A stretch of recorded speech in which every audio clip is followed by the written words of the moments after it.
स्वागत है आपका हमारे चैनल पर। आज हम बात करेंगे एक बेहद महत्वपूर्ण टॉपिक पर, 2026 एंटी कन्वर्जन लॉ। यह धर्म स्वतंत्रता अधिनियम का नया रूप है जो मध्य प्रदेश और छत्तीसगढ़ में लागू हुआ है। एमपीपीएससी और बाकी परीक्षाओं में यह टॉपिक बहुत ज़्यादा इम्पॉर्टेंट है क्योंकि यह संविधान के अनुच्छेद 25 से सीधा जुड़ा हुआ है। भारत का संविधान हमें धर्म चुनने की आज़ादी देता है, लेकिन जबरन धर्मांतरण पर रोक लगाता है। सुप्रीम कोर्ट ने 1977 के रेव स्टेनिस्लॉ केस में साफ कहा था कि जबरन कन्वर्जन असंवैधानिक है। तो चलिए इस कानून के हर पहलू को विस्तार से समझते हैं और कोशिश करिएगा, सारी बहुत जटिल चीज़ें हैं तो उन्हें ढंग से समझने की। इस कानून की जो जड़ें हैं वो 1968 के एमपीसीजी धर्म स्वतंत्रता अधिनियम में है। 2026 में इसे और सख्त बनाया गया। देखिए, उत्तर प्रदेश, गुजरात, मध्य प्रदेश जैसे 10 से ज़्यादा राज्यों में ऐसे कानून पहले से हैं। 2026 के एनसीआरबी डेटा के अनुसार 80% धर्मांतरण मामले SC/ST समुदाय से जुड़े हुए हैं और इसे रोकना बहुत ज़्यादा ज़रूरी था। सवाल यह है, क्या यह स्वतंत्रता का हनन है या सामाजिक सद्भाव की रक्षा? सुप्रीम कोर्ट ने शिकार मठ केस में कहा था कि धार्मिक प्रथाओं में हस्तक्षेप तभी जब सार्वजनिक व्यवस्था प्रभावित हो, और ये एमपीपीएससी के नज़रिए से भी बहुत ज़्यादा ज़रूरी है क्योंकि नया लॉ आया हुआ है। अब इसका मुख्य उद्देश्य क्या है, पर्पस क्या है, ये समझिए। इस कानून का मुख्य उद्देश्य है जबरन, धोखे, प्रलोभन या दबाव से होने वाले धर्मांतरण को रोक देना। कोई व्यक्ति अपनी स्वेच्छा से धर्म बदल सकता है, लेकिन लालच या धमकी से नहीं।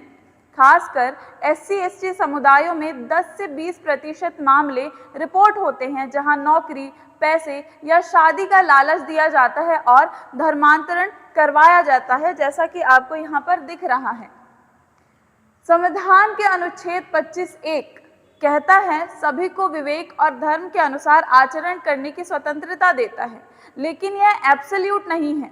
राज्य सार्वजनिक नैतिकता के आधार पर प्रतिबंध लगा सकता है, और यही चीज़ प्रीलिम्स में 2 मार्क के क्वेश्चन में ज़रूर आती है। अब नोटिस की बात कर लेते हैं, बहुत ही डिटेल में लेकिन आसान भाषा में समझाने का हमारा प्रयास है। अब इसमें नोटिस प्रक्रिया यानी नोटिस प्रोसेस कैसा है। सबसे महत्वपूर्ण प्रावधान, धर्मांतरण से 60 दिन पहले जिला मजिस्ट्रेट कार्यालय में नोटिस देना अनिवार्य बनाएगा। डीएम इसकी जांच करेंगे, क्या कोई ज़बरदस्ती है या खुद से किया जा रहा है, कोई प्रलोभन है, अगर हाँ तो धर्मांतरण रद्द कर दिया जाएगा। यह प्रक्रिया पारदर्शिता लाती है यानी ट्रांसपेरेंसी लाती है, और शासन सही तरीके से चलाने का ये एक तरीका बनाया गया है, और फर्जी कन्वर्जन रोकती है। ये सारी प्रोसेस आपको दिखाई जा रही हैं। अब उदाहरण ले लीजिए, 2025 में मध्य प्रदेश में 150 से ज़्यादा नोटिस रद्द किए गए। डीएम को 30 दिनों में रिपोर्ट देनी होती है। यह प्रक्रिया संवैधानिक है क्योंकि अनुच्छेद 25(2) राज्य को रेगुलेटरी पावर देता है कि वो ऐसे कार्य कर सके। तो ये कुछ नए प्रक्रियाएं बनाई गई हैं धर्म परिवर्तन को लेकर के। अब सामूहिक धर्मांतरण पर सख्त सजा, अगर मास कन्वर्जन होता है और जबरदस्ती किया जाता है तो वहां पर कार्यवाही की जाएगी। डीएम पूछताछ करेंगे, क्या दबाव था, क्या लालच दिया गया। मास कन्वर्जन पर विशेष निगरानी रखने के लिए बोला गया है। SC/ST के लिए अलग प्रावधान बनाए गए हैं। सुप्रीम कोर्ट ने साफ कहा है, सच्चा कन्वर्जन केवल स्वतंत्र इच्छा से ही करना होगा। यदि आप पर कोई दबाव डाला जाता है या कोई लालच दिया जाता है तो उस वक्त आपका कन्वर्जन रद्द हो जाएगा और कड़ी कार्रवाई की जाएगी। ये सामूहिक जो धर्मांतरण होता है उसको लेकर के है। जैसे आप यहाँ पर देखिए, एक मिनट, जैसे 2024 की अगर हम बात करते हैं, 2024 में एक केस NGO ने 50 लोगों को फ्री मेडिकल कैंप के नाम पर कन्वर्ट किया, लेकिन कोर्ट ने इसे अवैध ठहराया। दंड भी दिया गया। पहली बार 1 से 5 साल की सज़ा दी, जेल की सज़ा दी, दूसरी बार 5 से 10 साल की। एमपीपीएससी के इंटरव्यू के लिए ये उदाहरण बहुत ज़्यादा ज़रूरी है कि NGO ने मास कन्वर्जन करवाया था और जिसमें बाद में क्या हुआ था, सज़ा भी तय की गई थी।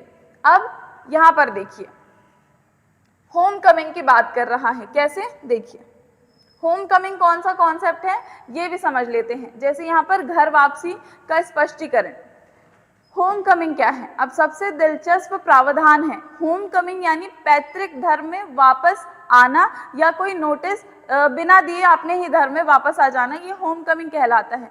अब यहाँ पर कुछ अपवाद हैं। पहला, पैतृक धर्म में वापसी। दूसरा, एंटी समुदाय यानी 2024 तक 710 जातियां थी। इसका मतलब अगर कोई जबरन कन्वर्ट हो गया था और लौटना चाहता है तो बिना नोटिस के लौट सकता है। यानी अगर आप पहले किसी एक धर्म से जुड़े थे और बाद में आपने वो धर्म छोड़ करके दूसरा धर्म अपनाया, लेकिन आप वापस से अपने धर्म में जाना चाहते हैं, तो उस वक्त वहां पर आपको कोई नोटिस नहीं देना होगा। यह धार्मिक स्वतंत्रता को संतुलित करता है होम कमिंग का कॉन्सेप्ट। 2025 में 2000 से ज्यादा होम कमिंग केस दर्ज किए गए थे। संविधान निर्माताओं ने इसे माना था कि ये कॉन्सेप्ट जो है वो बहुत ज्यादा सही है। अगली स्लाइड क्या है? डिजिटल और वित्तीय प्रलोभन के बारे में बात करती है, अपवाद के बारे में भी बात करती है।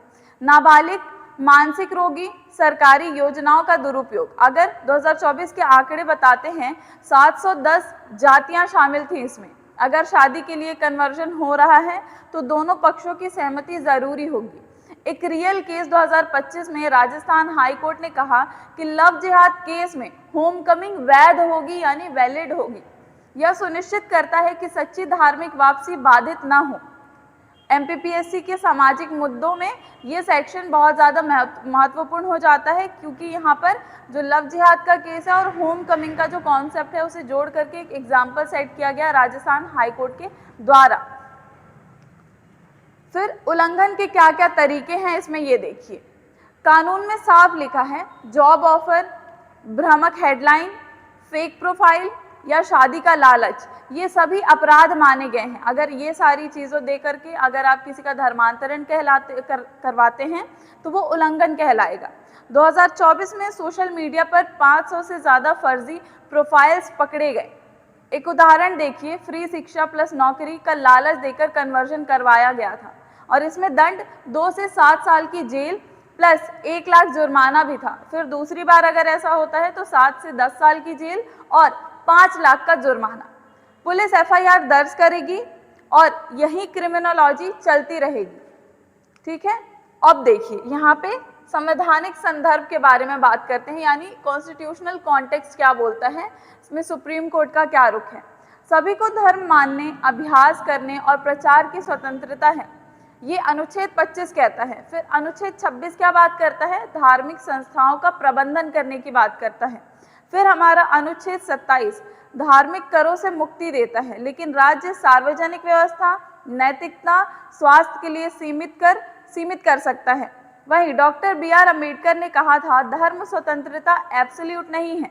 सुप्रीम कोर्ट के हालिया फैसले इसे सही ठहराते हैं। यह भारतीय धर्मनिरपेक्षता का सुंदर उदाहरण है।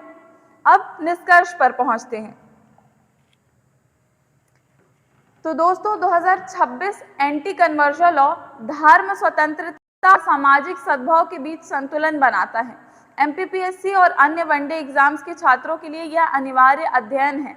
मुख्य बिंदु याद रखिए, 60 दिन नोटिस के, होम कमिंग अपवाद है इसमें, SC/ST के लिए अलग सुरक्षा दी गई है। और कोई सवाल हो तो कमेंट जरूर करिएगा। देखिए यहाँ पर मैंने आपको समझा दिया कि छत्तीसगढ़ का जो एंटी कन्वर्जन लॉ आया है उसमें जो होम कमिंग का कॉन्सेप्ट है वो वैलिड होगा।